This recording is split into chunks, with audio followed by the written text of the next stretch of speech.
नमस्कार दोस्तों, सभी का स्वागत है चार्ट मोजो की नई वीडियो में। आज के दिन हमने निफ्टी के अंदर फॉल देखी। ओके, और ये फॉल का जो कारण बना वो था निफ्टी आईटी का अगर मैं यहाँ पे चार्ट लगाता हूँ, ओके, तो आप देख सकते हो कि काफ़ी एक अच्छा कट आया है। अब या तो यहाँ पे ये गैप फिल होगा या तो इधर रिट्रेसमेंट होगा टिल 33,500 के आसपास तक। ओके, जहाँ पे अपने ब्रेकआउट को रिटेस्ट करेगा। तो दो चीज़ें हो सकती है, एक फ्लैग पैटर्न बनने के चांसेस बन सकते हैं, ओके, समथिंग लाइक दिस, या फिर एक रीटेस्ट हमें देखने मिलेगा, okay, till the previous breakout area. अब दोस्तों इसके अंदर मैं इसके लिए आपको पहले ये बता रहा हूँ क्योंकि बैंक निफ्टी, जब निफ्टी आईटी वीक हो रहा था तो बैंक निफ्टी ने पोजीशन पकड़ के रखी थी।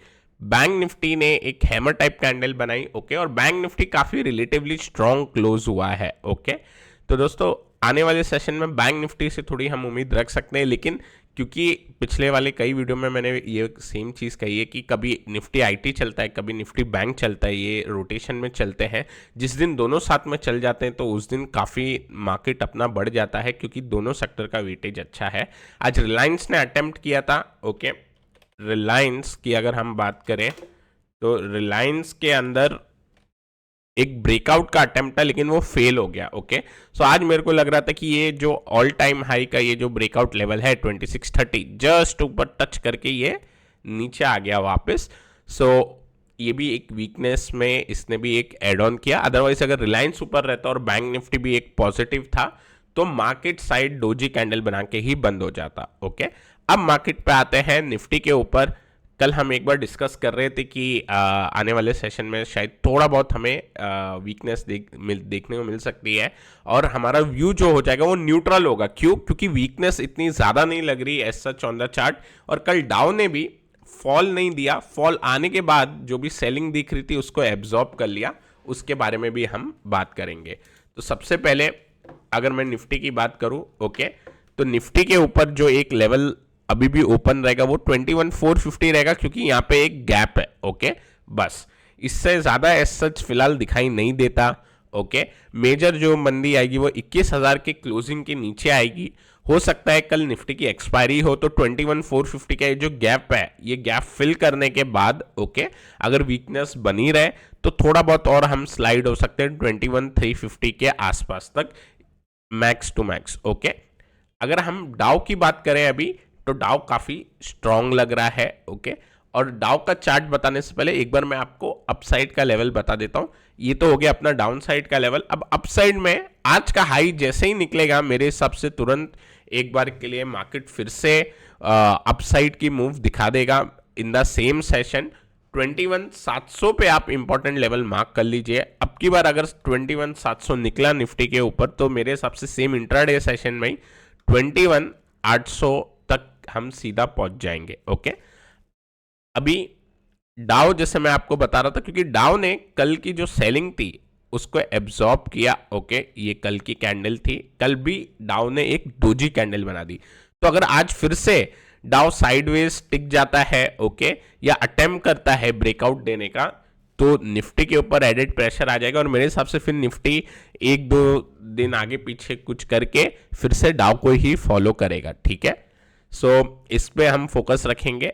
और अगर डाउ में अब नेक्स्ट लेवल जो इंपॉर्टेंट दिखाई देता है वो हमें दिखाई देता है ये जो नीचे से मैंने एक लाइन ड्रॉ की है। ओके, इस लाइन के आसपास तक का जो लेवल है वो इंपॉर्टेंट हो जाता है 37,200 वाला। ओके, इसके नीचे अगर डाउ चले जाएगा तो फिर हम एक बार के लिए व्यू जो है सेम निफ्टी पहले जाता है कि डाउ पहले जाता है वो देख लेंगे। उसके नीचे क्लोजिंग मिलने के बाद हम थोड़ा सा शिफ्ट हो सकते हैं नेगेटिव पे, लेकिन अभी फिलहाल पॉजिटिव ही सेंटीमेंट रहेगा। Okay, positive in sense on the stock हम पॉजिटिव ही रहेंगे और जो इंडाइसेस है उस पर हमारा जो व्यू रहेगा वो न्यूट्रल रहेगा। ओके, बैंक निफ्टी की बात करते हैं। आने वाले सेशन में अगर बैंक निफ्टी 48,000 के ऊपर जाता है यहाँ से 300 पॉइंट ऊपर तो मेरे हिसाब से एक अच्छा यहाँ पे अटेम्प्ट बन सकता है पुश का अपसाइड।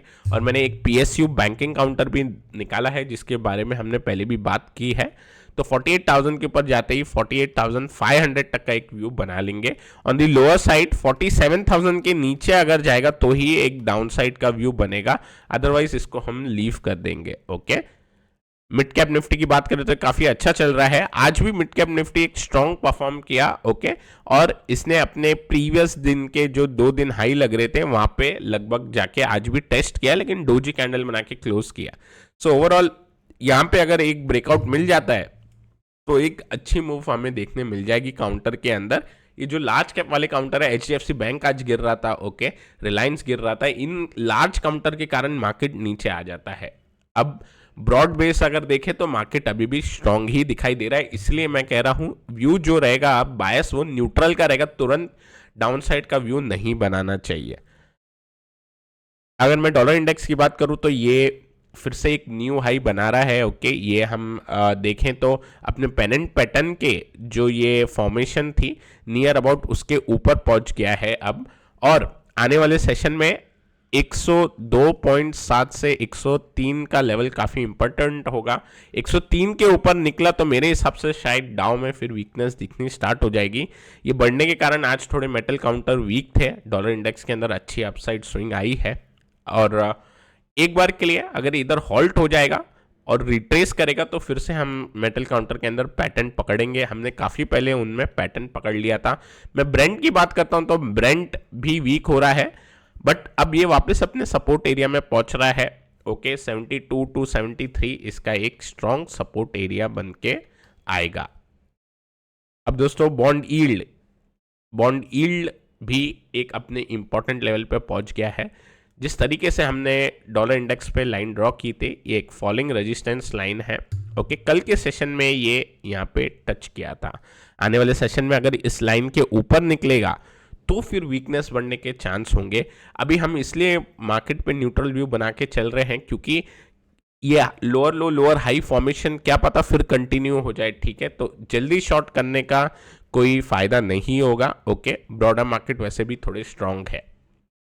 अब दोस्तों काउंटर जो डिस्कस कर रहे थे उसमें से सबसे पहले एक शोभा पे अपडेट दे देता हूं। सिमेट्रिकल ट्रायंगल का काफी एक अच्छा ब्रेकआउट देखने मिला, ओके, और ये चीज हमने डिस्कस की थी हमारे वीडियो में। उस दिन तीनों 4 काउंटर दिए थे, एक ही काउंटर पे ट्रिगर आया था, 3 काउंटर पे नहीं आया था। आज इस काउंटर पे ट्रिगर आ गया, ओके, और ये सिमेट्रिकल ट्रायंगल पैटर्न काफी अच्छा बना हुआ था, इसका ब्रेकआउट हमें देखने मिला मारूबोजू कैंडल के साथ। आने वाले सेशन में इसमें फॉलोअप मूव और एक बननी चाहिए और इसका सिमेट्रिकल ट्रायंगल का टारगेट ये पूरा होना चाहिए, ओके। अब दोस्तों कल जो डिस्कस कर रहे थे सन फार्मा के अंदर अगर हम देखते हैं तो ओवरऑल एक डोजी कैंडल हमें देखने मिली है विच इज ओके, ठीक है, डोजी कैंडल हमें देखने मिल सकती है। अब डोजी कैंडल के बाद ये डोजी कैंडल का हाई निकलेगा फिर कंटिन्यू हो जाएगा। अगर हम सन फार्मा एडवांस रिसर्च वाली कंपनी की बात करें, बाय द वे उसमें हमने पैटर्न ढूंढा था लेकिन वो बरोबर से तभी काम नहीं किया, उसके बारे में भी मैं बता देता हूँ। स्पार्क अगर हम देखें, okay, Sun Pharma advance, this is it. यहाँ पे हमने एक फ्लैग ब्रेकआउट देख रहे थे लेकिन ये पैटर्न फेल हो गया, मतलब इसका ब्रेकआउट आने के बदले मार्केट ने एक बार नीचे फॉल कर दिया, ओके, और हमारा यहाँ पे जो ब्रेकआउट का जो एक ट्रेड बन रहा था वो फेल हो गया यहाँ पे। अब जब सेकेंड टाइम निकला लेवल से तो काफी एक अच्छी अपसाइड मूव दे रहा था लेकिन ये फिर हमने वापस कैच नहीं किया था, ओके, इसलिए सन फार्मा हमको अच्छा लग रहा था तो उस वजह से सन फार्मा पे हम व्यू ज्यादा एक बार बना रहे हैं, ओके। काफी अच्छी वन वे मूव आई है ये कंपनी के अंदर, ओके। अब दोस्तों कल एक जेके सीमेंट हमने और डिस्कस किया था, इसके अंदर पेनेंट फॉर्मेशन था, इसका ब्रेकआउट आया नहीं है, ओके। सो इसका जब ब्रेकआउट आएगा तो पेनेंट फॉर्मेशन टाइप एक बार मूव दिखनी चाहिए। जेबीएम ऑटो इसने ब्रेकआउट देके एक पुल बैक दिया है, ओके, और पुल बैक में अगर ये इवन 1600 के लेवल तक आए तो भी एक अच्छा अपॉर्चुनिटी रहेगा, ओके, क्योंकि गैप के साथ खुला है, ऑटो के अंदर वीकनेस थी उसके बावजूद भी ये स्ट्रांग था, ओके, तो ये रडार में तो रहेगा थोड़े टाइम तक। कल हम डिस्कस कर रहे थे वीडियो में, अगर एक पुल बैक होता है तो वो एक थोड़ा ज़्यादा एक अच्छा लेवल होगा, तो पुल बैक हो गया है, 1600 के लेवल पे आएगा तो और अच्छा एक छोटा रिस्क रिवॉर्ड पॉइंट मिल जाएगा आपको। अभी इस SBI ये काउंटर निकल के आया है आने वाले सेशन के लिए। अब SBI पे अगर आपको ध्यान होगा तो हमने एक वीकली चार्ट पैटर्न पे असेंडिंग ट्रायंगल का ब्रेकआउट हम कैच कर रहे थे और वो अच्छे से कैच भी हुआ।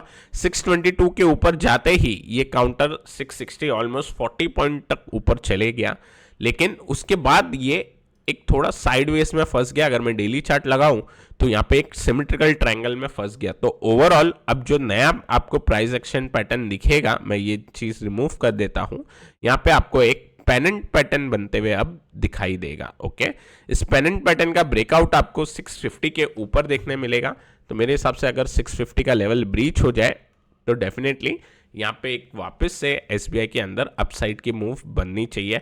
पैटर्न काफ़ी अच्छा है। ओके, और पहले जो एक एक्सप्लोसिव मूव आया था ऑल टाइम हाई निकालने के बाद, उसके बाद जो ये शांत हुआ है तो एक अच्छी अपॉर्चुनिटी भी दे रहा है। ओके, तो एसबीआई पे हम एक बार फोकस करेंगे और इसके साथ ही साथ मैं एक और काउंटर दूंगा जो कैश काउंटर के अंदर हम एक बार देखेंगे। अभी ये निकल के आता है दोस्तों फिनिक्स मिल का। ओके, फिनिक्स मिल की अगर हम बात करें तो फिनिक्स मिल के अंदर एक हम बोल सकते हैं डिसेंडिंग ट्रायंगल टाइप फॉर्मेशन बन रही है। ओके, या आप इसको अगर साइडवेज भी बोलना चाहो। ओके, क्योंकि ये सारे विक्स हैं। ओके, अगर आप ऐसा लगाओगे और अपसाइड वाले को भी नीचे लेके आ जाओगे, सॉरी नॉट लाइक दिस, तो आपको डिसेंडिंग ट्रायंगल मिल जाएगा। ओके, अगर आप विक्स को गिनोगे, okay, which is also fine, तो आपको लगभग एक रेक्टेंगल में फंसा हुआ ये चार्ट पैटर्न दिख जाएगा। अब ओवरऑल मैंने इसको इसलिए लिया है क्योंकि रियल एस्टेट सेक्टर के अंदर शोभा ने एक अच्छा मूव दिखाया है। ओके, और लोधा भी अच्छा कर रहा है, उसके अंदर भी हमने चार्ट देखा था पहले। अभी यहाँ पे इसने एक कंसोलिडेशन बनाया है। ओके, और अगर हम चार्ट देखते हैं तो बीच में जो मिड कैप के अंदर फॉल आया था वो टाइम पे भी इस काउंटर के अंदर बेसिकली एक एक्यूमुलेशन दिखाई दे रहा था। तो इसको अब हम व्यू में रखेंगे और मैं इसको डिसेंडिंग ट्रायंगल वापस से बना देता हूँ क्योंकि वो पैटर्न ज़्यादा एक मेरे को सुइटेबल लग रहा है for the current chart structure. Okay, so इस हिसाब से एक डिसेंडिंग ट्रायंगल पैटर्न बना हुआ है इसके ऊपर। अब आने वाले सेशन के अंदर 2340 लेवल इंपॉर्टेंट हो जाता है। 2340 के ऊपर अगर ये निकलेगा तो मेरे हिसाब से इसका ऑल टाइम हाई लेवल भी निकल जाना चाहिए और हम 2500 के आसपास या ऊपर तक भी निकलने का इसके अंदर दम रख सकते हैं। ओके, तो दोस्तों इसको ज़रूर ट्रैक करें ये दो काउंटर को। फिलहाल हम दो काउंटर के साथ जाएंगे क्योंकि थोड़ा न्यूट्रल व्यू बनाया है। ओके, एक एफएनओ साइड का एसबीआई, सेकंड फिनिक्स मिल, दोनों ही स्ट्रॉन्ग काउंटर है, फंडामेंटली भी स्ट्रॉन्ग काउंटर है। ओके, अब लेट अस सी हाउ डाउस गोस। आज का डाउ का सेशन फिर से इंपॉर्टेंट हो जाएगा क्योंकि कल के डाउ के सेशन के अंदर सेलिंग एब्जॉर्ब हो गई थी। नया डाउ पे अगर हाई बन गया तो कोई भी एक अटेम्प्ट मिले निफ्टी का 50 से 100 पॉइंट यहाँ से नीचे, तो फिर एक रिवर्सल का अगेन एक मौका मिलेगा फॉर 100 to 150 पॉइंट। ओके, तो दोस्तों आज के वीडियो के लिए इतना ही। मैं आशा करता हूँ आपको ये वीडियो पसंद आया होगा। पसंद आया है तो लाइक करें, नए हमारे चैनल पे तो सब्सक्राइब करना ना भूलें। Till then take care, I will meet you in the next video.